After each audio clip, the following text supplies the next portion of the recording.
There is not a person in the world who at some point has not been in a position where they need help. And welcome to Currently the Conversation. It's brought to you by TVC Cherry Capital Airport, your Northern Michigan connection. I'm Christal Frost, and today we're talking about help. Not the kind that comes with forms and systems, but the kind that shows up as connection, as presence, and belonging. My guest is my friend Abagail McKiernan, the founder of HelpLink, creator of Spark in the Dark, a public speaker, a mother, and the author of an upcoming book called The Culture We Carry. It's centered around how people support other people in crisis and how culture either makes help accessible or pushes it out of reach. Abagail, welcome. Oh my.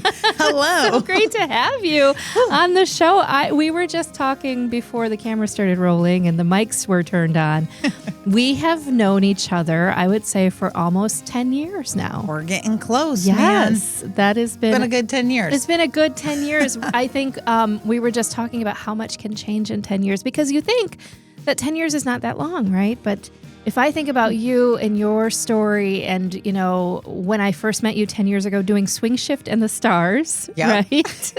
Dancing for money for charity. Dancing for money for charity. To 10 years later, you have founded 2 nonprofits, merging them together. You're a public speaker. You've had 2 more babies. I've had 2 more babies since then even.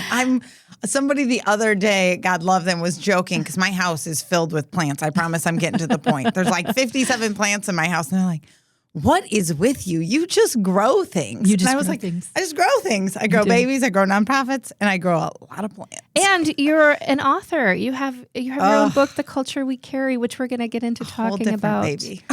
And that is another thing that you've grown. It's been a wild 10 years because all of the things you're talking about have really happened in 10 years. Yes. If you would have asked me 11 years ago, hey, what are you going to be doing in 5 years? Right. None of these would have been the answer.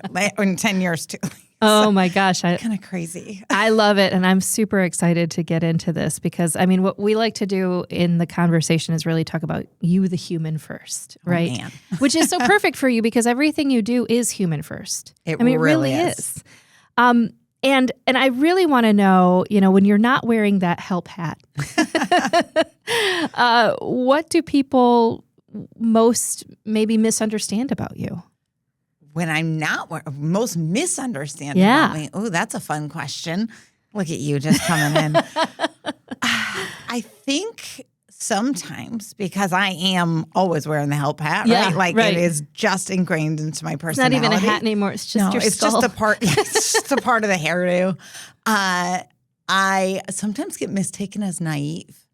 Oh, a lot of times I get taken because I trust you until you give me a reason to not trust you. And even then, I probably trust you. Right. Right? Because I understand deeply the complexity of humans and how we all show up and do the best we can with what we've got. And sometimes that best isn't good enough for me or for you, but that's the best that person comes to. And so that gets mistaken as naive because you shouldn't trust them. You shouldn't help them. You shouldn't care about them. You shouldn't give them more chances. I'm like, no, I get it. I see what's happening. Right. But there's more important things at play, right? Absolutely. Tell me about, you know, your journey to getting to that point where, you know, not just being a helpful person, being a generous person, but really having that it feels like it's almost in your DNA. Really, since I was little. Yeah. Just for the record, I've been asked my mother, she's got letters of me from when I am little, like writing like, thanks so much for being a good mom. I really appreciate the meal. Wow. Or my dad died when I was 12. And there are letters to my mother after that, like, I'm really proud of you for being a single mom. Wow. So really noticing people. Yeah, I think I've always had a kind of natural gift to put myself in your shoes or in someone else's shoes.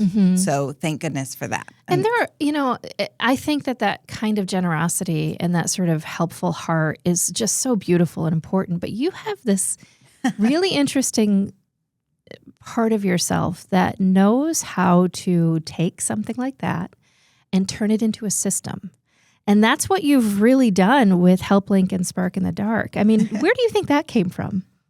I don't know. I'm so I'm a disorganized person. In fact, I have to be overly organized because I know I'm disorganized. Oh, that's good. I have to I color coordinate everything. My whole calendar is color coordinated because I know I will miss it, guaranteed. Like a space cadet. Oh, that's fantastic. And I always think, oh yeah, I can do that in 5 minutes. Sure. I never can. I'm habitually late, always. I'm late to my own parties. I'm late to everything. It's so bad. Of it.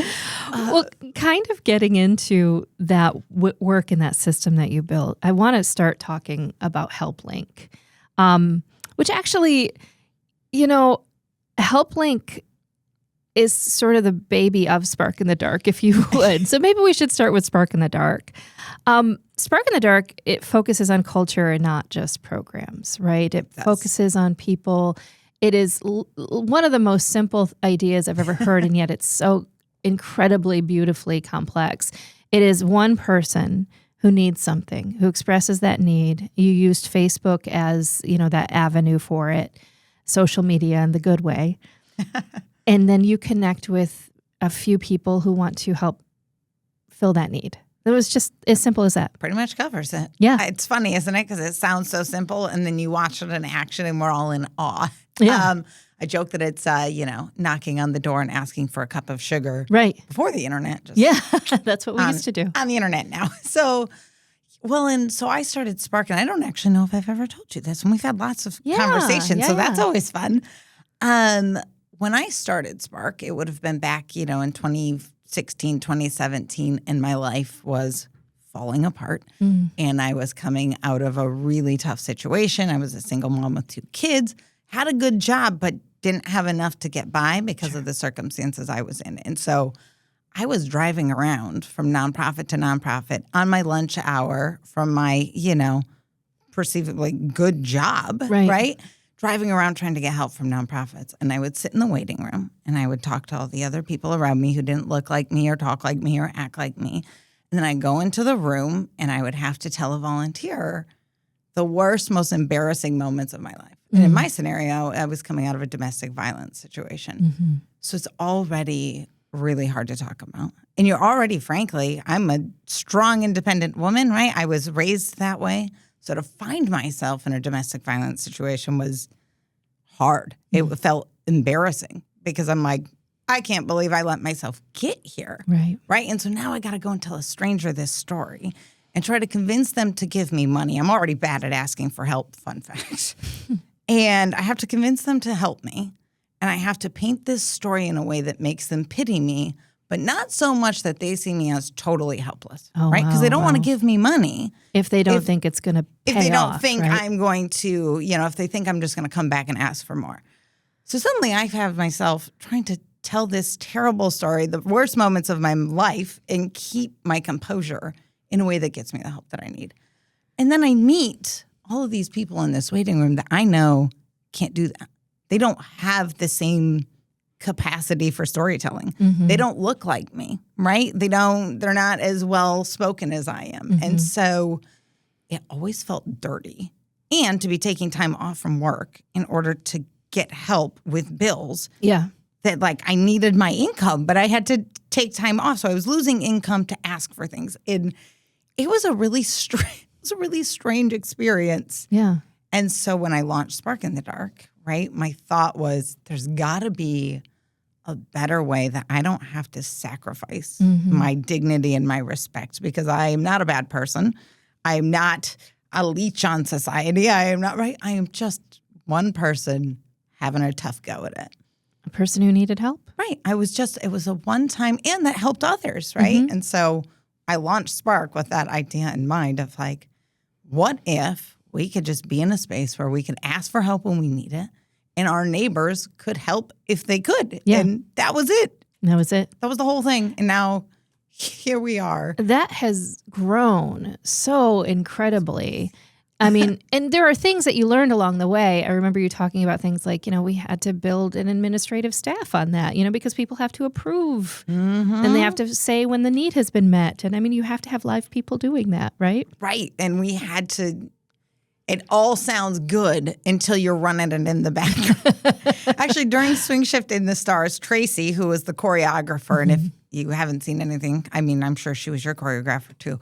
She was this exceptionally beautiful dancer, and she was someone that like heard music, and she would just kind of float around the room, and you would watch her, and it was so graceful. And she'd be like, okay, do that. And you're like, okay, it looked really easy. And then you do it and you fall flat on your face every time for a month in my case. And I remember her telling me in that dance, she's like, listen, when you're great at what you do, when you're the best at what you do, you know, because you make it look easy for other people. And so when Spark started getting this like pushback of like, oh, this is so simple and so easy, I was like, I know. But it was because I had spent years perfecting the culture of Spark and protecting what it is and learning how my volunteers, need to communicate and how we need to communicate. And it's been an interesting journey. It is so much more than a Facebook group. Right. And it went from 50 people when I started it to, I want to say we're close to 33,000 members. Yeah. We have met 120,000 needs approximately. Oh my gosh. Since 2017. And I mean, needs of various, like, Size. from a pack of diapers, or I remember seeing someone who said, I just need a pack of 2T diapers. And it was like people going, I gotcha. Yeah. And that was it. So, all the way to 2T diapers for a year. All the way to like, helping to pay for my mortgage or, things like that. They were a little bit more substantial, but still they were met. And that kind of gave birth, like I said before, to your other systems idea, which is called HelpLink. And HelpLink really is Spark in the Dark. Yeah, yep. So they're one and the same now. Yes. They've merged since last year. Only HelpLink has given rise to another thing that you mentioned in telling your beautiful personal story, which is the businesses, the employers, being able, instead of having their employees go on their lunch break to go look for some sort of assistance, they can be that assistance in a very organized way. Yeah. Man, it's a good one too. HelpLink makes my heart happy in just a totally different way. Yeah. And so the way that HelpLink works is I met Dan, who is a software wizard. Yeah. He hates when I say that, but it's wizardry. Whatever he has built is magic. And the way that HelpLink works is it allows anyone can post in a time of need, right? And anyone can donate in a time of need. And that all still exists like Spark in the Dark. Right. It's all financial donations. We're working on an in-kind system, but that's hard. Way more intricate to sort out nationally. Yeah. And so, but we actually originally built it so that companies could donate money to HelpLink as a nonprofit. And then anytime they had employees that were in need, their employees can actually post in HelpLink. We connect them through wizardry on the background. And then that money, when it comes out from that company, actually meets employee needs first. Okay. And then moves out into the community to meet needs after that. Yeah. And so companies can actually choose everything from, I really, I want to help my employees, but then I really have a heart for Salvation Army. Sure. Right? Salvation Army works with HelpLink and post extra needs on their through their kind of help system. So if they can't help somebody, they can post on HelpLink all through Salvation Army. Right. So they can say, oh gosh, I love Salvation Army. I want to help them next. Okay. Or I have a heart for veterans. Or I have a heart for single parents. And then our software actually matches them with needs in their community nearest to them that fit within kind of the things that they want to give to. Yeah. It's so cool. And one of the biggest pieces of HelpLink that I think it kind of speaks back to just this part of you, the thank you notes. Oh, they're the best. If you want hope for humanity, go to HelpLink and then look at the thank you page. Yeah. So the actual process works. Somebody posts their need. Money comes in, whether that's through a company, through individuals, through pay it forward dollars. You can actually just go give randomly and it'll meet the oldest need in the system. Oh, I love that. If we get a really good deal when we meet a need, because we never send money to anyone. Sure. We always ship the physical item or call and pay the bill. Okay. So if somebody says, hey, I have a $200 electric bill, and when HelpLink staff calls and it's only $150, that extra $50, instead of going back to the HelpLink wallet, actually goes out and keeps meeting more needs. Okay. And so down to the penny. And so you might end up donating 5 cents to something entirely random. Right. Because we saved money somewhere else. And so all of that happens. The need gets met. We go fulfill the need. The item goes to the person. We pay the bill, whatever that looks like. And then that person gets an email that says, hey, do you want to thank the people that helped? Yeah. They can then upload a photo and write out a whole thank you that then gets shipped off to every single person that needs it. I would totally love to read one out loud. Is that allowed? Oh, yeah, absolutely. Okay. Absolutely. I'm going to find one while we keep talking. I love this for a lot of reasons because you work with the nonprofits. Right. It's not like you're saying that, we don't work with nonprofits. Nonprofits do an incredible, especially human services nonprofits. You mentioned Salvation Army, Father Fred, all these really great nonprofits, but they have a system already. And sometimes with HelpLink, it can get it to people outside of their sort of volunteer network. Right. And then they build their presence as well. Right. Well, and because these companies in particular, right, they don't oftentimes even know right. where their money is going until we send a statement of giving. Yeah. And so it's kind of a cool way for them to learn about new organizations and new people. Mm-hmm. They learn a lot about their employees, I think, because it's really easy for us to go, oh, I pay them really well. They don't need anything. Yeah. Right. But that is not the reality. Right. My employer never in a million years would have guessed that I needed help. And had I asked them, I know they would have helped me in hindsight.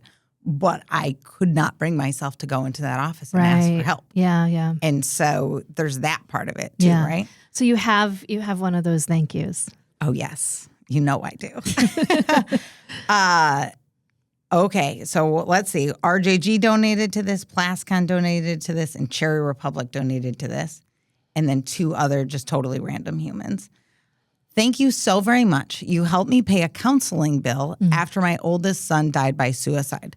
I cannot express the depth of my gratitude during this difficult time.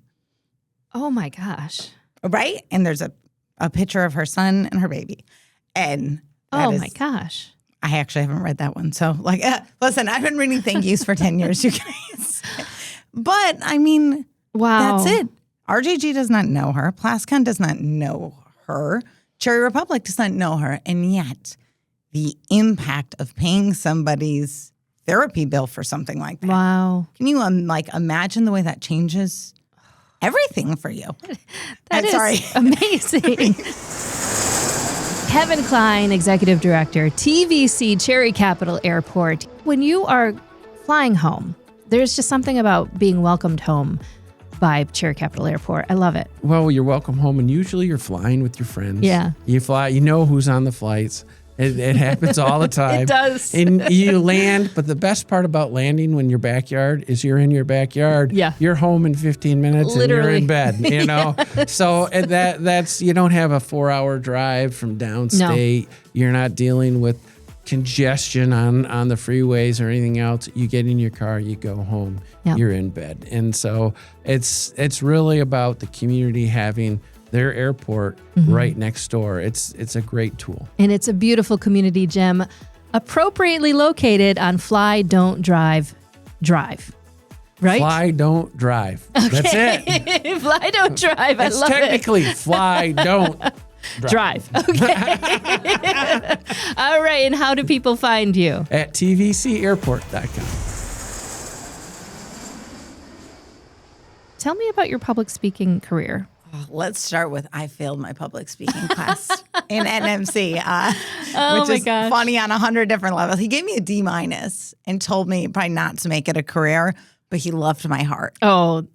And to his defense, I couldn't get on a stage in college without bawling. Okay. And I mean, instant tears to have anybody looking at me was the worst. Wow. I was like, I never want to do this again. I just want to get through this stupid class.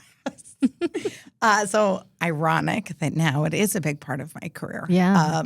So I spend a lot of time talking to HR. I spend a lot of time talking to CEOs. I spend a lot of time talking to companies about a couple of different things. One being philanthropy in action, this idea that charitable giving can help you as a company, it can help your employees, and it can help your community. And that you need to be giving in your wheelhouse. It's not always, super sexy to give to things that you already do every day. Right. But the truth is that's where you can make the most impact, right? Okay.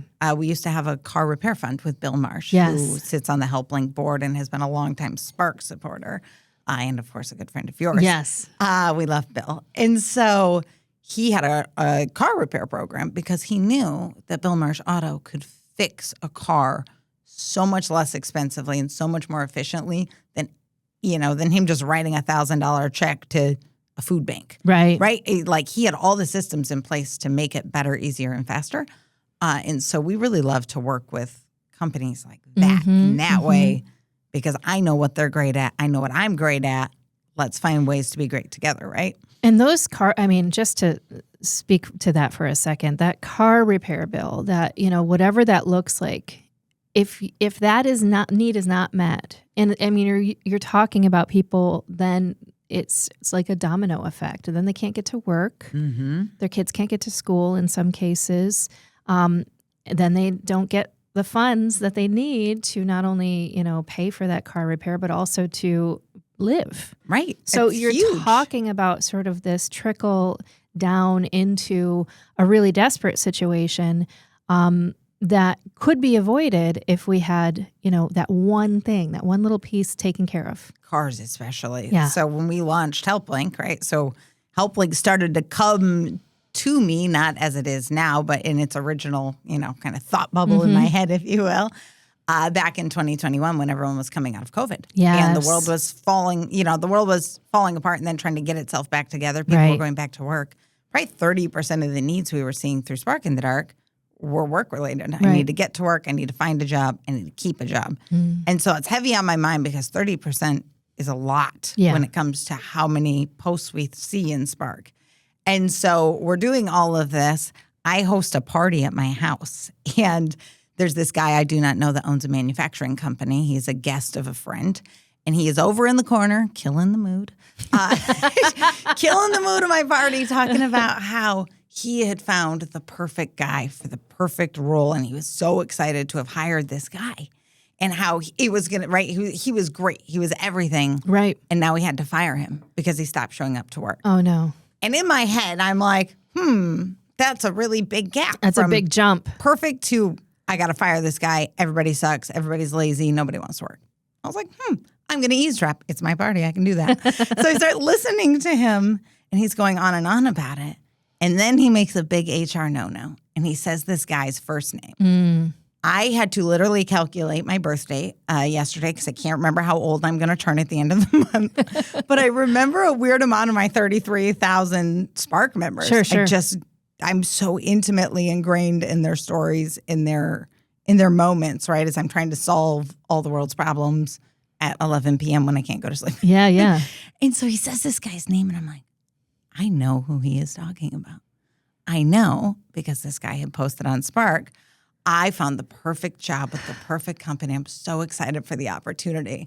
Then he got a flat tire on day 2. Oh, no. And he was 3 weeks to the first paycheck because there's that weird kind of gap period. And so he was hitching rides from Spark in the Dark members to get to this kind of out of county lines factory to work.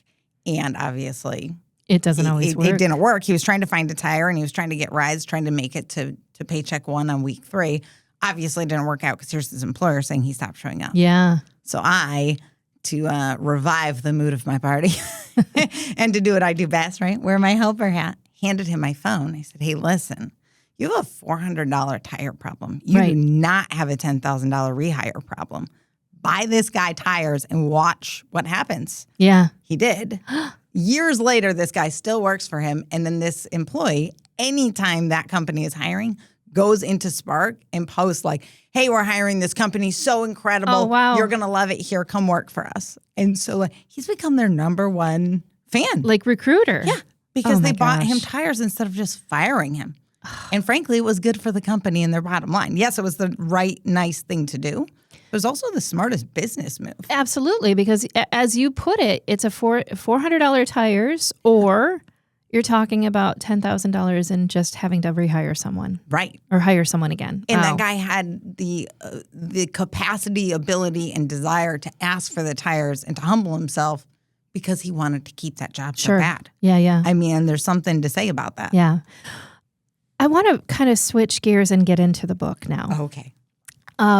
This new book is called The Culture We Carry, How to Lead from Any Seat. I haven't been able to read it yet. But I want to say, first of all, kudos for writing a book. This Thank is you. absolutely amazing. I know this has been a lifelong goal of yours ever since you were a kid. You wanted to write a book. And what made you say that this was the time, as you're now a mother of 4, you're an entrepreneur, you're the founder of 2 nonprofits, you've done all of these things within the last 10 years. What made you say, and book? And a book, why not? I wish I could tell you. Sometimes I go on instinct and calling and, okay, this just feels like what I need to do, and I'm not going to question it too hard. You're right, though. It was crazy. So I have context to those children. They are, 2.5 and 1.5. The babies. So the babies. We just call them the babies in our house. And they are every bit of, they may as well be twins. Yeah. They're naughty little cherubs. I love them, but they are naughty and it is wild. And we bought a fixer-upper house and it's been crazy. Yeah. And so when I told Aurelian, my fiance, like, hey, also, I'm going to stay up for 2 hours every night after everybody else goes to bed and just write down the words in my head. Right. It's like, what? So God love him for pushing through that 6 months with me. But I actually wrote it 2 hours a night, 5 days a week, probably 11 p.m. to usually 1 a.m. when everyone was asleep. Wow. So that I could just focus. And I sent it to a few publishers maybe it'll get traction, maybe it won't. But I did it, and that's what mattered, right? And I was like, it's 40% of the way done. I'm going to just throw out some query letters to see what happens. Yeah. And then I found this publisher out of Arizona, called Forest City Publications. She's like, no, this book's 80% of the way done. It's awesome. Let's do this. Awesome. And I was like, oh gosh, okay, we're doing this. So I'd love to tell you I had this perfectly curated plan.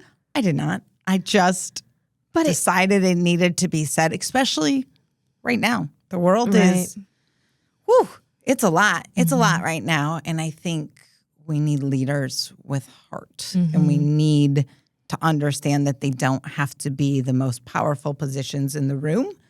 And that, anyone from anywhere at any time with the right set of tools and the right way to convey themselves can lead. Leadership is not a title, right? It's not just like, oh, you're a CEO, so therefore, you can have leadership in literally any role. And even, leadership is just something that hopefully we all can have, right? I did not deem myself a leader 10 years. I don't necessarily think of myself as that now. But because I care so deeply, it makes it easy to lead, right? Yeah. But you don't have to go lead a crowd where you don't feel impassioned, right? You can lead just one thing really well. Your home, you can lead your home. You can lead your friendship circle. You can lead the political rally, whatever it looks like. Yeah. Leadership is so different in so many ways. And I think we only see it as a guy on a podium talking to thousands of people. Yeah. And I don't think that's accurate. Absolutely. I just wanted to point out, though, when you built a system for writing the book, 2 hours a night, 5 days a week. Like, even then, I'm just like, this is your thing. It's just I know it doesn't make any sense because in my head, in the book itself has a system. You will notice that each chapter is written the same. Yeah. It starts with a quote, and then there's a story, and then there's the science behind why your brain does that thing and why it matters. And then there's usually another story because I like stories. And then there's how you can implement it, and then reflection questions like, hey, maybe we need to consider that you're not doing this thing. Sure. So you're right a little bit. I don't mean to. I think it's fantastic. My brain it's just perfect. Puts it in the buckets. That's getting back to you're worried about not being organized. So you organize yourself. I love it. It's really about self-management, recognizing weaknesses and then turning them into strengths. So who is this book for? Everyone. Everyone. That's not the answer I'm supposed to get. I'm supposed to pick a niche. I will say that I'm finding that HR managers tend to buy it, and then they tend to buy it for their whole team. Nice. And the other funny one that I did not plan for is individuals who have been buying it, and then they have been sending it out to college graduates and kids coming out of high school. Like, hey, you're about to enter the work world. Yeah. And like, it's going to get messy in there. And there's a lot of water cooler talk, and there's a lot of clawing to the top, right? And none of that is in my book. Everything is about how you can be good and kind and set the tone in a healthy, good way, right? And change the whole culture of a company. You know, and what it says here is that, you know, culture is not something we inherit. It is something we intentionally create and carry into every space we enter, including the workplace, right? Amen, sister. Workplace culture has been a hot topic. And I know we talk, you and I have talked in the past a lot about these sort of trendy topics, like, workplace culture. That's not really trendy. That is something that exists, and it will always exist. And when people talk about improving their workplace culture, it starts with every single person, right? Well, and so often I think I totally dodged your public speaking question. Can you tell it makes me shy to even, I just realized I politicianed my way out of that one. Hey, I fell for it. So I know you did. I just realized, I was like, I didn't even answer that question. I love it. But I have had so many conversations now over the last 5-6 years with HR and companies specifically, where an HR person will come to me and like, yeah, we want to implement HelpLink, or yeah, we want to do this, or like, I totally agree with the philanthropy and action, but I can't do anything and I'm helpless because my company won't do it, because the top guy doesn't see like I see. He doesn't understand the employees like me. And my answer is always, they don't have to lead the charge. Like, you lead the charge. You don't have to implement anything or put any money in, but you can change any room that you walk into. Yeah. Like, if I walked in here and I threw this chair or I was swearing or storming or agitated, that would change, even though this is your show, sister. Yeah. Like, it would change the whole dynamic. It would change everything about this interaction. Yeah. And I could lead it in any direction I wanted just by controlling my emotions or not controlling them in that case. We so don't think true. about The that. power that we all have to change, and, you know, to change any room we're in. Yeah. It's kind of like that guy at your party. That guy and how I shifted it. Yes, Turn it around. Exactly. I love it. What do you hope that the reader feels when they finish this book? Empowered. Yeah. I want people, I do not think, for the record, that I am special or have any particular gifts that set me apart from anybody else, right? I just realized some of the things in here, and I realized how to pause, for example, is one in there, like how to pause before I reacted to something and to understand what I actually want, and that the way to get there is rarely reacting, right? It's usually responding and trying to understand what you want and what I want, and then figuring out that system, figuring out the road to get there. Yeah. And I think there are a few really powerful tools in the book that you probably are already doing. You just maybe don't realize it, and maybe you're taking it to the wrong place, right? Like maybe you've picked the wrong road, but the actual tangible action is already there. You just got to little bit of a left. That's all. There you go. We just got to jeer that way a tiny bit. I love it. Well, you know, I want to keep talking to you forever. I love that for us. It's so fantastic for us.